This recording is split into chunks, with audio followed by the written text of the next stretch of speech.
So maybe I can use this black background to be very dramatic and look up to the left and say to be or not to be. That is the question. And that's probably one of the best known lines from all drama. It's actually from William Shakespeare's play Hamlet. And I'll come back to that in a minute. But there's a well-known debate within the PBPK community as to whether preclinical verification of a PBPK model gives more confidence in a first time in human PBPK prediction.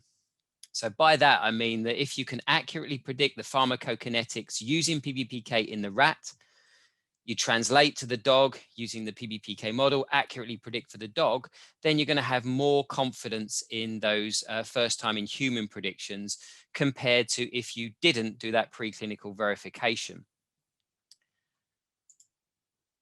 So the question today then is to verify or not to verify. And some comments that I've heard on that topic are mixed, really. Possibly preclinical verification for passive diffusion works, but not when transporters are involved. Yes, it can confirm specific parameters. It could lead and inform, but definitely not verify. It uses all of the pieces of the jigsaw puzzle that we have available. It helps explores mechanisms you can't predict from in vitro data. Animal empirical adjustments may or may not work for humans. And incidentally, yesterday at a meeting, one of my colleagues who worked on the Orbito project, which is the oral bioavailability tools, suggested that an unofficial finding of that project, which was between academia and pharma centered in Europe, was that preclinical verification added value. So you can see that there's probably, I think the overall opinion is slightly weighted for carrying out preclinical verification, but there's definitely people that dismiss it in terms of its values. So what I want to do is call all PBPK modelers to arms to help answer that question once and for all. I believe we need to be part of an industry-wide experiment to answer that question. And in terms of an experiment, I went to the dictionary to find what the definition of an experiment is. And that is a scientific procedure undertaken to make a discovery or test a hypothesis or demonstrate a known fact.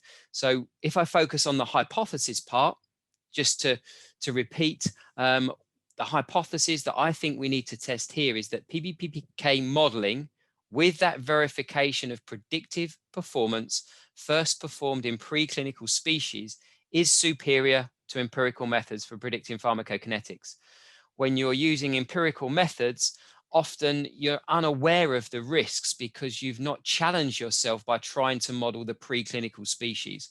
So this is the hypothesis, but we need a scientific procedure to test that hypothesis. We need some form of structure, and we do have that. Thanks to the GastroPlus user group, we have a PBPK model building strategy that we can all follow. So I think it was a couple of years ago now, back in early 2019, this manuscript came out in the Journal of Clinical Pharmacokinetics, and it was focusing on physically logically based pharmacokinetic modeling for first time in human predictions. It updated a model building strategy from 2006 and illustrated that with challenging industry case studies. And what was key to this manuscript are the flow diagrams for each essential component of a first time in human prediction. But also the thoughts of the authors were illustrated with challenging industry case studies as well. So going into a little bit more detail and focusing on those flow diagrams, there was 6 of them. Some people, flow diagrams mean something, other people's decision trees. They're effectively decision trees to get the most accurate component for each part of a first time in human prediction. So the first figure, first flow diagram, first decision tree, looked at QSPR plus PBPK. So that's quantitative structure property relationship models feeding into PBPK models. And the aim of that is to identify the major challenges of modeling for a specific molecule.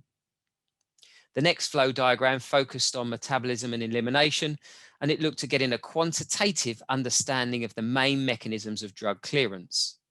The third flow diagram focuses on distribution and aims to understand the drivers of tissue distribution. The fourth flow diagram focuses on oral absorption and helps to decipher the multifactorial process of oral absorption. The fifth flow diagram looks at assessing the impact on oral exposure of gut wall metabolism. And lastly, but not leastly, the final flow diagram looked at uncertainty and variability analyses, because the exploration of uncertainty is critical for first time in human predictions, because at that stage of drug discovery stroke drug development, there are always going to be unknown factors. So we'll now look at those individual flow diagrams. Unfortunately, in the time that we have available, I think we've got just over 20 minutes, there isn't time to go into these flow diagrams into any great detail, but I'll give you kind of the top level for each of them. So the QSAR and PBPK assessment is really looking at the major modeling challenges for a specific molecule, which essentially means identifying and prioritizing the key experiments. So, for example, if you have a lipophilic basic compound, you will see in the PBPK parameter sensitivity analysis box that you should be considering measuring the blood to plasma ratio, because the volume of distribution, the tissue distribution, is likely to be driven by the binding of the basic compound to the acidic phospholipids in the tissue, and blood to plasma ratio is used as a surrogate for that binding. Also, for a lipophilic basic, certainly a weakly basic compound, you could expect precipitation at the top of the GI tract as the compound moves from the stomach into the duodenum. So your solubility inputs should be high on your list of priorities in terms of what data to measure to feed into the model. Now, you can get an accurate prediction of first time in human pharmacokinetics from structure, but it's not guaranteed. And there is a feeling, a common belief, that there's lots of input parameters required for a PBPK model, but you can get all of these parameters from structure using our ADMET predictor software. And as I've said, that can really guide you in what experiments you should be considering doing first, dependent on the molecule that you are modeling. The next flow diagram focuses on metabolism and elimination. And I'm sure everybody on this call, in this session, will agree that clearance and predicted clearance accurately is vital to a first in human prediction, an accurate first in human prediction. And the flow diagram here starts off by using the ECCS, so that's the Extended Clearance Classification System, to help identify, using the phys chem of the compound, what is likely or most likely to be the predominant mechanism of elimination of your compound. The ECCS uses compound class, so whether your compound is neutral or basic, or acidic or zwitterionic. It also uses permeability, and within the acidic and zwitterionic class, it uses the molecular weight as a cutoff. But using that system, you can identify whether metabolism is likely to be the predominant mechanism of clearance. If it is, you would focus on establishing an in vitro, in vivo correlation in preclinical species to give you confidence that you could accurately predict for human. If renal elimination was predicted to be the predominant route of elimination, then you would be using FUP times GFR as a reference point. So is the renal clearance in the preclinical species greater than FUP times GFR? So does secretion predominate? Is the renal clearance less than FUP times GFR? So does reabsorption occur to a greater extent than secretion and passive filtration? And using that guide, you could determine whether simple FUP times GFR is appropriate for a prediction of human, or whether you need more inputs to get more mechanistic on the renal elimination.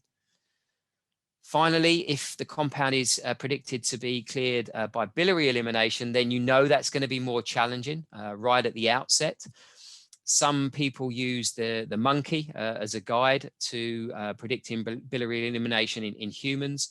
Others will use sandwich cultured hepatocytes and in vitro systems to better characterize that process and feed into their PBPK model. So we're using the ECCS to kind of guide us in what's the predominant mechanism. The next flow diagram is about distribution, and it must be kept at the forefront of your mind when you're modeling the distribution that the KP equations, so those equations that describe the partitioning of the tissue relative to plasma, are purely based on passive processes and not active transport.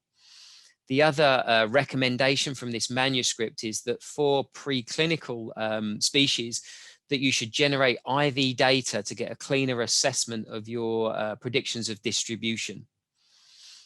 But if you're lucky, and the Lukachova equation, generated by our chief scientist, Viera Lukachova, predicts for your preclinical species with the measured parameters of log P, pKa, plasma protein binding and blood to plasma ratio, then you can go straight to human with as much confidence as possible at this stage of drug discovery stroke development. But in my experience, you tend to end up in sort of the bottom left-hand corner here, where you're adjusting, ideally only slightly, one of the input parameters for that KP equation. Once you understand what's the dominant binding process for your compound, to adequately predict the volume of distribution across all of the preclinical species, and you take that slight adjustment into the human prediction. But as I said at the outset of this flow diagram, there are instances when transporters could be involved, and you may need further investigation to understand the distribution. It may not be transporters. It may be that in certain tissues, for example, there's specific binding that isn't accounted for in the passive equations. So things like the cellular protein cyclophilin in the kidney, the liver, or the spleen, they're not accounted for, or that's not accounted for in the KP equations. So you could potentially end up in this bottom box here, category where further investigation is required. The next flow diagram describes the oral absorption, and to model the oral absorption with some degree of confidence that it's relevant to humans, you need a relevant clinical dose level dosed in the preclinical species, and also a formulation that's relevant to the clinic as well. You do need, or it's ideally advisable to have IV data again, this time to accurately describe the disposition, the distribution, and the clearance, so you can focus on the components of the oral absorption model, so the solubility and the permeability. And if I can give another quote at this point, it's not from Shakespeare. This one is from Spider-Man, actually. It's with great power comes great responsibility.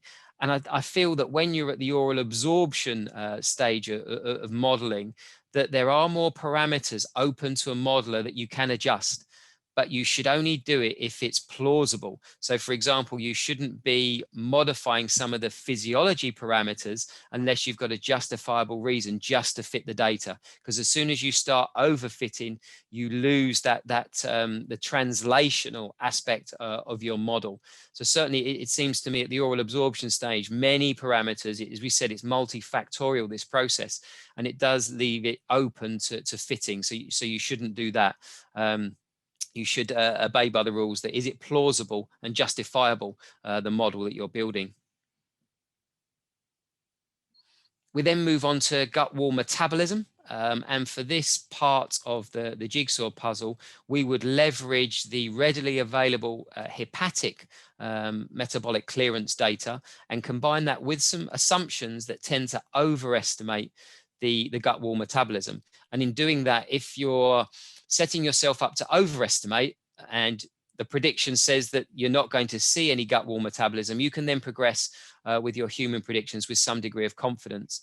Obviously, if you make those assumptions and it suggests there's going to be significant first pass metabolism in the gut wall, or as you work through this flow diagram, you can't really categorize using the hepatic data what the gut wall metabolism is likely to be, then you might be in the right-hand corner here when you should consider measuring metabolism in intestinal in vitro systems.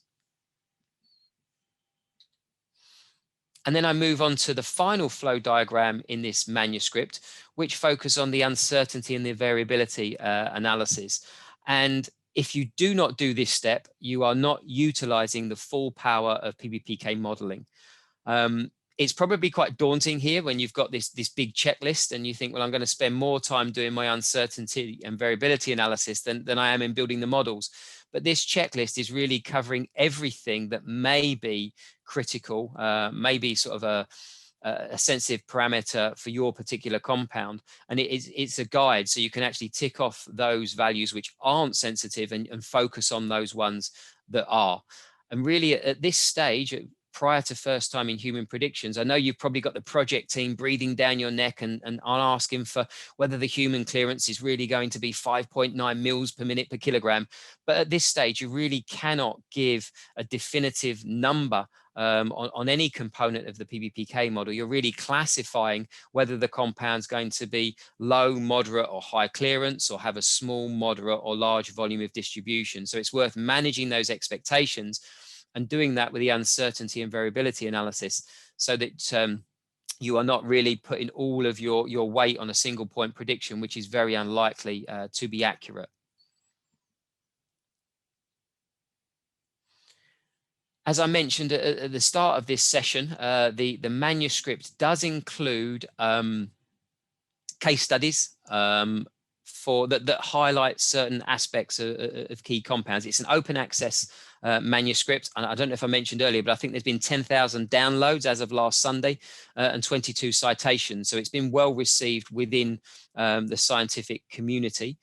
The case studies that are described in the manuscript cover 4 compounds. We have a lipophilic neutral compound, where some empirical adjustments for clearance had to be taken into account, and also the verification of a couple of settings in the oral ACAT model, specifically the fluid in the GI tract and the particle size of the formulation in the dog that went into the clinic.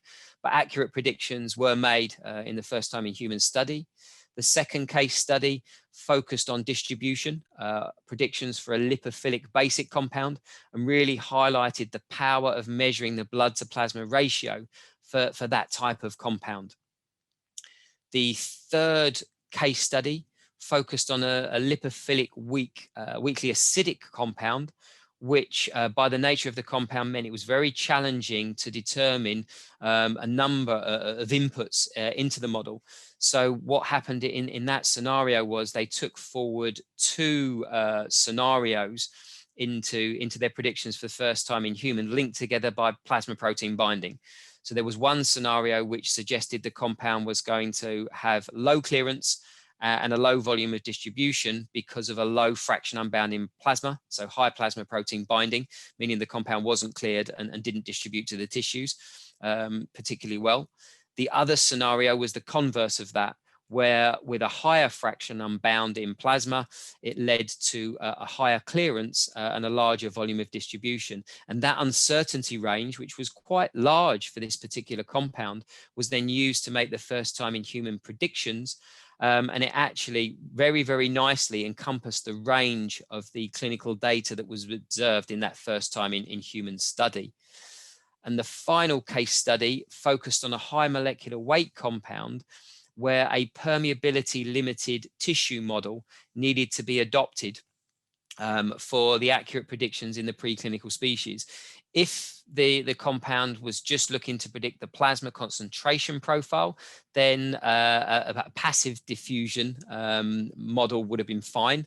But there was more data to do with predicting concentrations in the kidney and the renal elimination. It was only when using the perfusion limited, the permeability limited model that those data were accurately predicted, and that used a specific PSTC, so a specific permeability surface area product, which is a unique feature of a gastro PBPK model for permeability limited tissues, and that gave good predictions of the first time in human data. So I would advise you to have a read of that publication if you're going to help us and join in this call to arms to help us answer that question of whether we should verify or not before first in human predictions. So I have left hopefully 5 or 10 minutes for discussions to ask questions. I was really hoping this would be an interactive session. So my first question to you is, have I convinced you to help us out and join in this experiment to test the hypothesis using that scientific procedure that the GastroPlus user group came up with? But I'll now open it up to John, and hopefully we've got some questions for that we can answer over the next 5 minutes or so.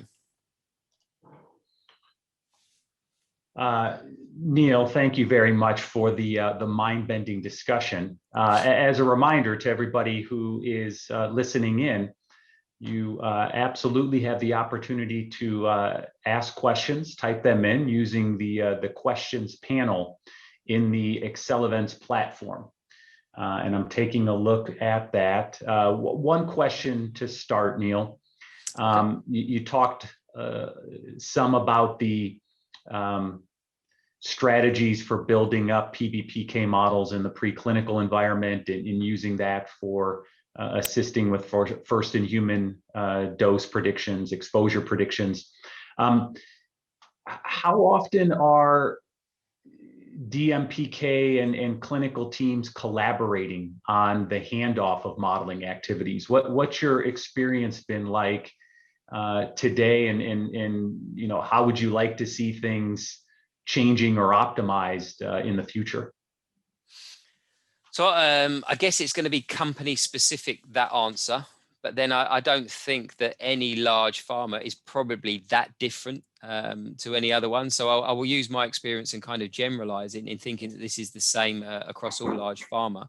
But certainly a few years ago, before PBPK was well established, there was a kind of disregarding of the work that the DMPK colleagues had done when a compound got into the clinic. Clinical colleagues would, thanks for your hard work. You've got their compound now. We'll take over. And there was a certain element of reinventing the wheel. So with the same data, because not much more input data would have been generated, they would maybe, cut that data a different way and come up with a different prediction. But certainly that is not the case now. There is much more of a partnership between DMPK and clinical pharmacology. And certainly my experience is a very, very close partnership in that now there's maybe more rigorous documentation of those first time in human predictions by the DMPK colleagues. And almost it's a good idea to have a sign off by the clinical pharmacology person that's going to take that compound on, so that they're fully aware of all the data and the predictions. They buy into the methodology that was employed. And then it can be built on. It's like a baton in a relay race, that it's passed on rather than ignored. And I've certainly seen that now in a number of pharma, that the clinical pharmacology colleagues are recognizing the hard work that DMPK are putting in. They recognize the power of the PBPK model. They know that they're going to need that PBPK model themselves to answer questions around DDIs and in specific populations. So it would be very remiss to ignore that hard work. So a few years ago, there was a certain amount of ignoring, but certainly now it seems to be much more of a collaboration and a partnership. And I know we've got the different definition of PBPK, that it's not physiologically based pharmacokinetic modeling. It's a platform for bridging people and knowledge. And certainly the close partnerships of DMPK and clinical pharmacology kind of bring that definition of PBPK to light. And I think that should be the same across all pharma if it isn't already. Very good, Neil. There are a couple of other questions which have come in. One is your position on empirically adjusting log D to optimize agreement between simulated and observed PK profiles in animals before translating to human. This is going to be specifically related to partition coefficients and distribution. Is that a recommended approach, or is there something else that you might focus on? I think it's a recommended approach. Once, as I said, when we went through that distribution flow diagram, if you know your compound is a pretty neutral compound, or it's a weakly basic compound and the blood to plasma ratio is close to 1 minus the hematocrit, so it's not going to be impactful, you really know that the binding of that compound is likely to be with the neutral lipids and the neutral phospholipids.